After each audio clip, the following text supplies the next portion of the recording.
Assalamualaikum warahmatullahi wabarakatuh.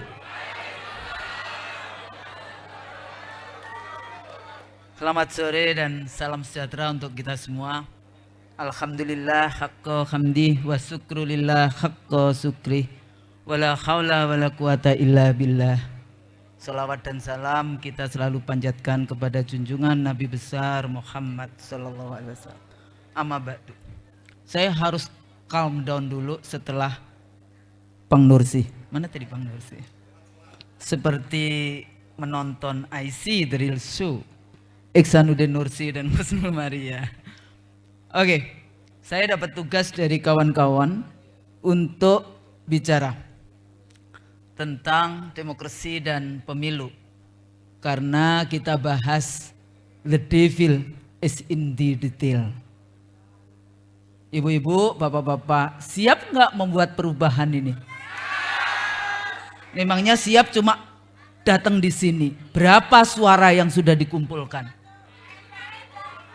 Masih minta duit enggak untuk perjuangan ini? Alhamdulillah, semoga demikian. Saya akan coba berbicara tentang why electoral integrity matters. Menyongsong pemilu halal 2024. Sekarang saya di kemana-mana sudah saya gunakan. Pemilu free and fair enggak nyambung. Pemilu tidak curang, pemilu curang ditangkap. Jadi apa? Pemilu halal. Nggak bisa kemudian nanti kalau di sini ada polisi atau ada BIN kayak gitu ya, nggak bisa delik aduan. Pertama, kalau kita bahas tentang negara kita hari ini, kondisinya tidak sedang baik-baik saja.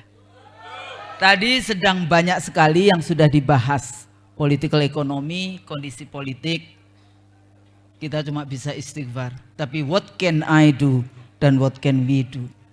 Kalau kita kembali lagi kepada konstruksi negara Republik Indonesia, kita bahas tentang kedaulatan negara, kedaulatan budaya, kedaulatan politik, kedaulatan wilayah, kedaulatan ekonomi, dan terakhir dignity bangsa kita.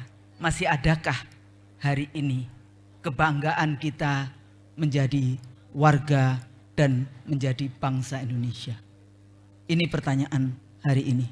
Karena apa? Karena kedaulatan kita hari ini sudah dijual dengan harga murah tanpa rasa malu kepada asing dan asing. Ini persoalan. Ya. Tapi biasanya kan the founding fathers and mothers bangsa kita. Jadi jangan lupa dalam pemilu nanti ada 50% kurang dikit pemilihnya perempuan. Jadi jangan lupa siapapun nanti jadi rezim, kalau kita ingin perubahan untuk juga memperhatikan isu perempuan dan anak-anak dan keluarga. Jadi kalau kita bahas lagi tentang apalagi kondisi terakhir. Kalau kita lihat apa yang terjadi dengan urban industrial, eksploitasi sumber daya alam yang ada.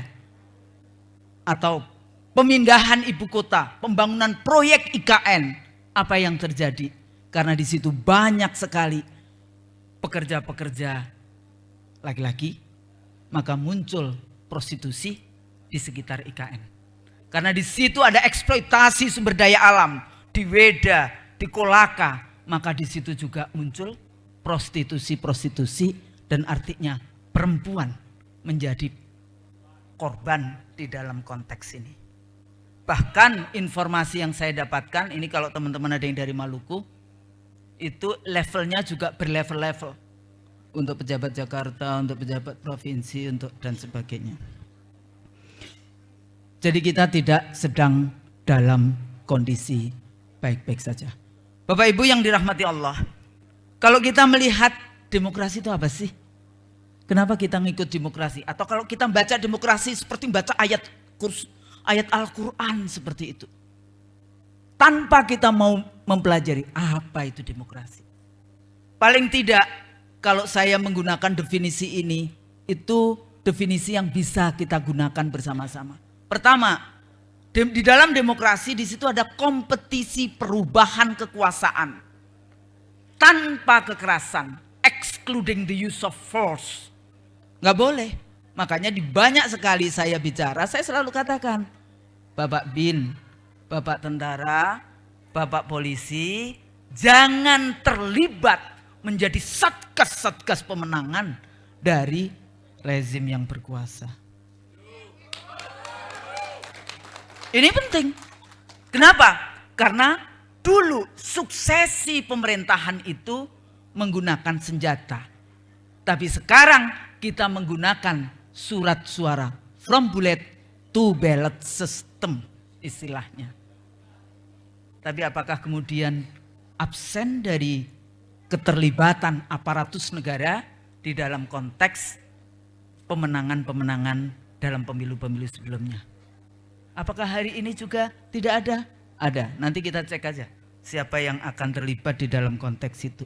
Karena detailnya di situ. Yang kedua apa?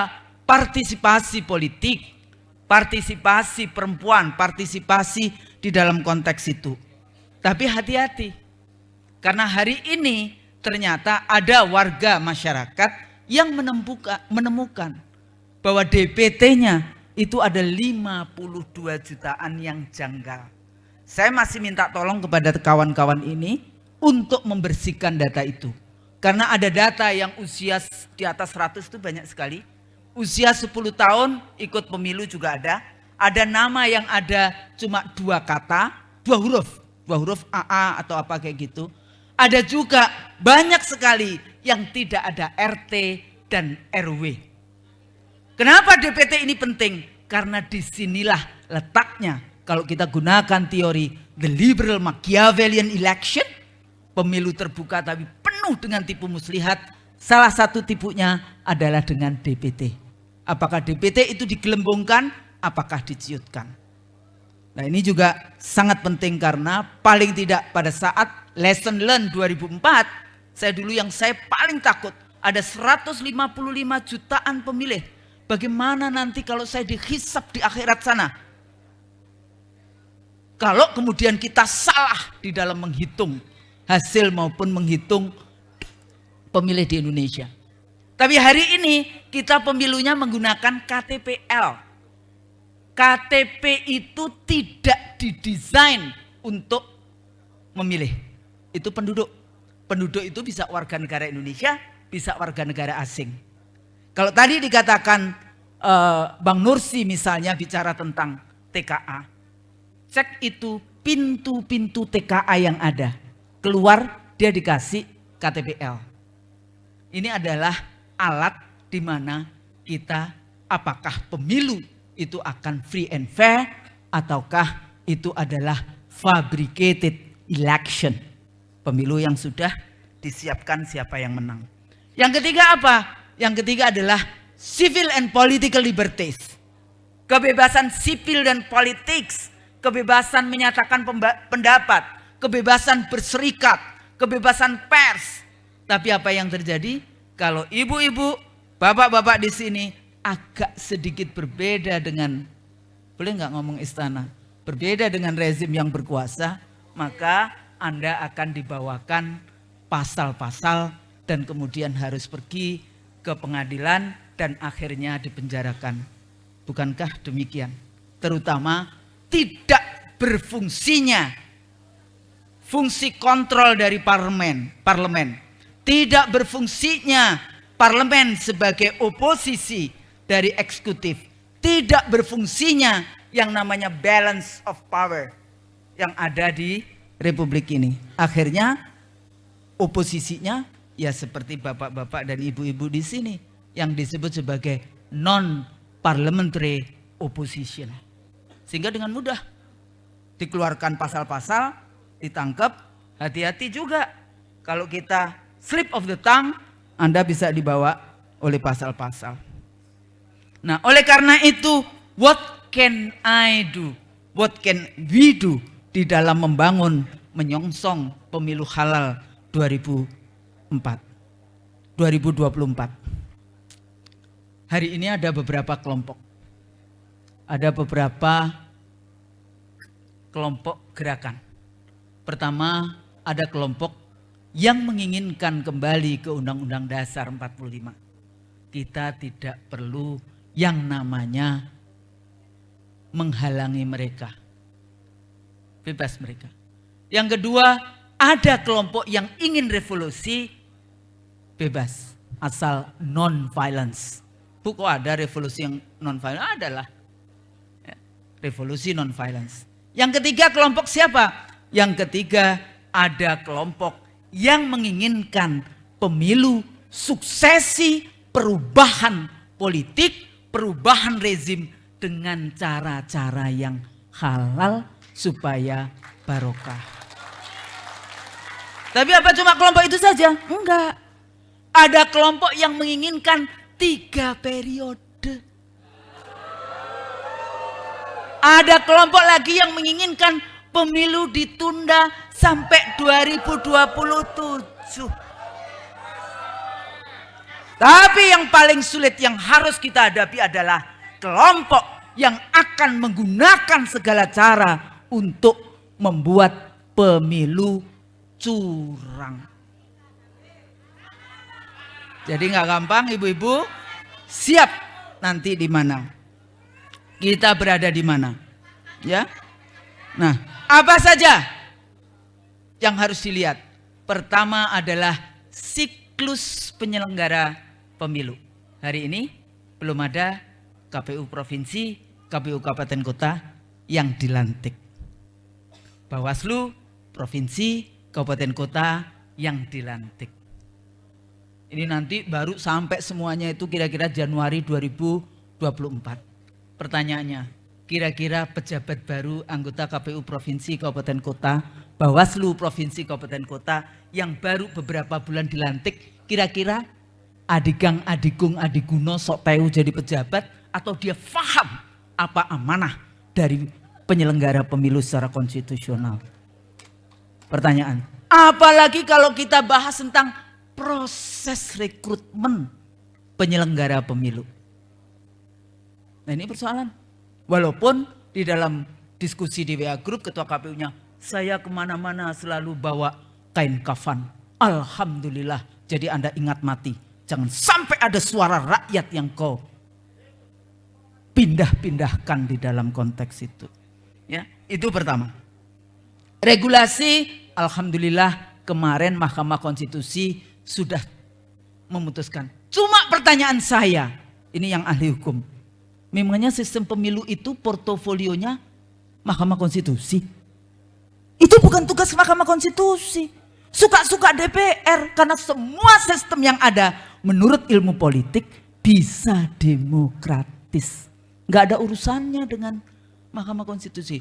Tugas Mahkamah Konstitusi adalah pertama, pembubaran partai. Kedua, sengketa hasil pemilu. Sayangnya Mahkamah Konstitusi terjebak kepada sengketa mahkamah kalkulator. Itu pun tidak dilakukan dengan jurdil, luber dan jurdil. Padahal dalam undang-undang dasar kita, pemilu harus dilaksanakan dengan luber jurdil. Nah ini persoalan. Apakah itu tugasnya Mahkamah Konstitusi? Lah anggota DPR-nya partai politiknya sendiri, kenapa mesti membawa ke Mahkamah Konstitusi? Anda mau tertutup, terbuka, tertutup, terbatas, sistem distrik, sistem itu semuanya bisa demokratis. Bahkan dengan hereditary system aja bisa saja demokratis. Hereditary kan negaranya, kepala negara. Kepala pemerintahan masih bisa dengan pemilu Perdana Menterinya. Dan ternyata di seluruh dunia ini kepala negara yang dipecah, dipisah dengan kepala pemerintahan itu yang lebih adil makmur. Kalau di kuliah saya itu saya jelaskan semua negara di dunia. Yang berikutnya apa? Anggaran pemilu. Anggaran pemilu zaman saya dulu 565 ribuan TPS, anggarannya 7,3 triliun 3 kali pemilu. Hari ini berapa Bang Nursi? 76 triliun 3 kali pemilu. Ya. Nah, berikutnya lagi kotak kardus yang digembok. Do you think we have a trust? Do we have a trust kepada penyelenggara pemilu dengan seperti itu? Nah, di sini letaknya juga peletakan dasar Kalau kita bahas tentang dasar politik administrasi penyelenggaraan pemilu, itu sudah dilakukan oleh KPU 2004. Kalau saya ngomong kayak gitu di TV, biasanya dihina-hina. Tapi bangsa ini tidak pernah mau belajar dari anak bangsanya sendiri. Ini persoalan. Pemilu 2004 dulu, anggaran kita 3 kali pemilu 7,2 triliun. Pertama kali kita punya database penduduk dengan 12 variabel, termasuk data penyandang cacat, ya. Dan kita contek itu sistem dari Australia, dengan karena Australia itu pemilunya compulsory voting, sehingga data pemilihnya terbaik di dunia. Dan kita punya di 2004. Siapa itu programnya? KPU. Siapa yang mengerjakan? BPS. Hari ini cara pandang dari para birokrat hanya sebatas proyek. KPU membuat dengan harga 427 miliar. Kemudian 8 Desember 2004 diserahkan kepada Kemendagri, dan kemudian di pemilu berikutnya ada DP, dulu P4B jadi DP4, harganya pemutakhiran 3,8 triliun.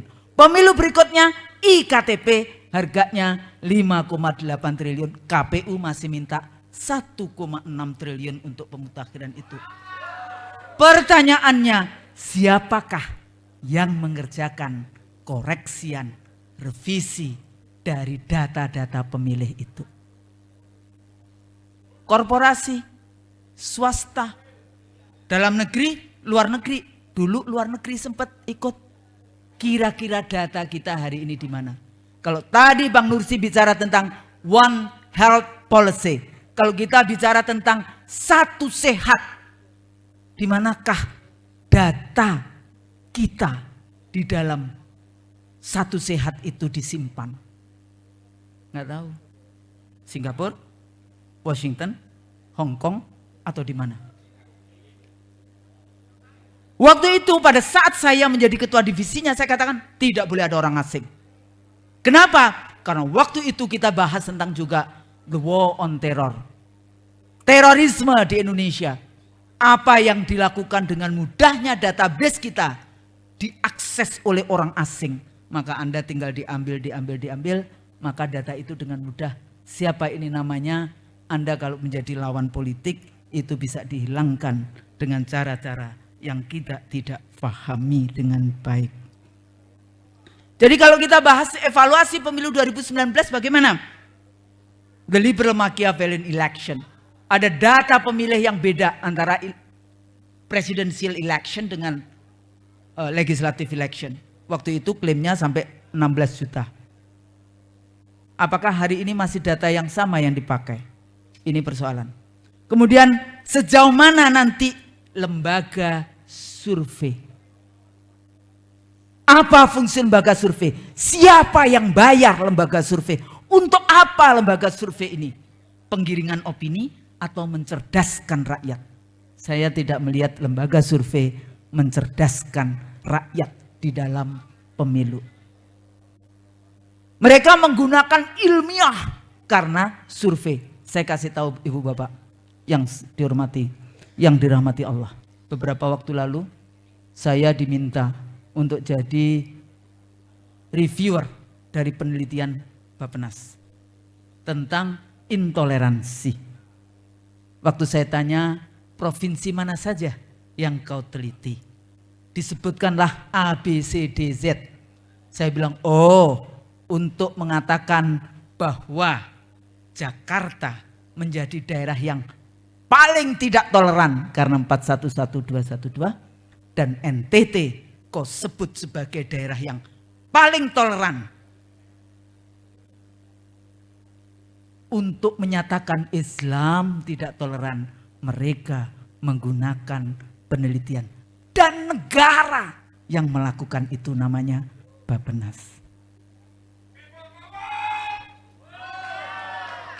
Nah, oleh karena itu kita harus alert.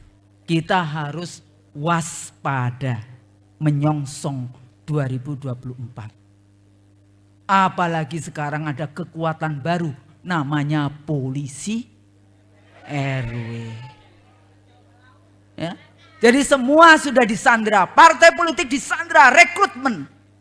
Rekrutmen itu bagaimana caranya? Tahu-tahu keluar dari gorong-gorong, kemudian jadi presiden. Bagaimana morality? Bagaimana yang namanya kita bahas tentang etik? Bagaimana yang namanya knowledgeable, enggak mengurus 275 jutaan rakyat Indonesia dengan segala macam persoalan bangsa kita hari ini. Sosial, ekonomi, dan politik dan seterusnya. Di mana sekarang kedaulatan kita? Salah satu contoh yang dulu selalu saya bilang sama Bapak Jenderal Gatot. Itu yang namanya Selat Malaka itu gimana?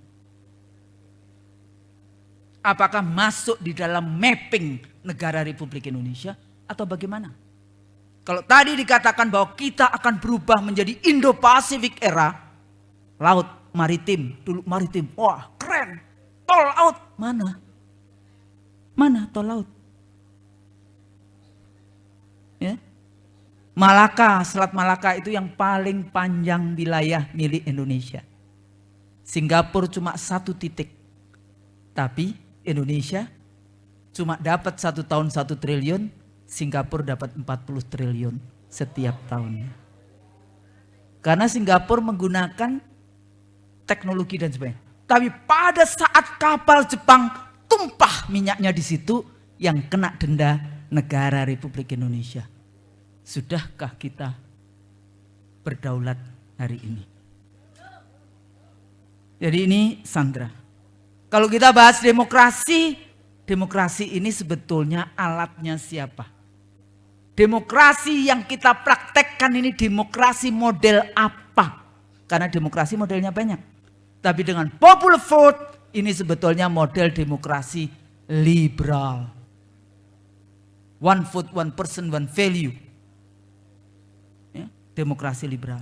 Bagaimana kita menghitung suara-suara Bapak Ibu di ruangan ini dengan rata-rata pendidikan di Indonesia cuma SMP kelas 2 semester 1. Jadi memang setelah perjanjian Tordesillas, setelah jatuhnya Turki Utsmani 3 Maret 1924, itu memang ada kontestasi ideologi yang luar biasa. Munculnya modern nation state yang sebetulnya sekularisme. Makanya hari ini kalau kita bahas tentang bagaimana kita selalu harus pisahkan agama dan negara. The separation between state and church itu adalah gerakan Protestanisme di Eropa Barat untuk memisahkan antara negara dan agama. Tapi pada saat yang sama kalau kita bahas tentang Katolik gimana? Ada Katolik, kalau Anda Katolik ya, ada nggak di sini yang datang dari Katolik? Maka Anda punya 2 kewarganegaraan. Pada saat Anda dibaptis, Anda menjadi warga negara Indonesia dan Anda menjadi warga negara Roma Vatikan. Tapi kenapa kalau kita ngomongin khilafah Islam pasti kita dibilang teroris dan sebagainya. Bapak Ibu yang dirahmati Allah, jadi what can I do, what can we do? Siapkan semuanya ya. Di dalam konteks itu eratkan barisan ini untuk kita supaya tidak mudah ditipu muslihatkan. Awasi setiap TPS, adakah di situ pemilih yang bahasa Indonesia saja nggak bisa?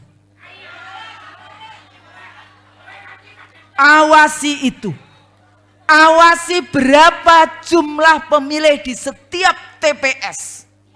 Awasi terutama di kecamatan-kecamatan, karena di kecamatan itulah yang seringkali terjadi transaksi-transaksi. Awasi partai-partai yang dianggap oleh lembaga survei tidak mendapatkan 4% karena suara merekalah yang akan diperjualbelikan. Jadi nggak gampang kan Bu, pelajari. Tapi nanti kalau memang kita siap dengan tim-tim untuk menjadi memperjuangkan pemilu yang halal, maka kita tidak ini.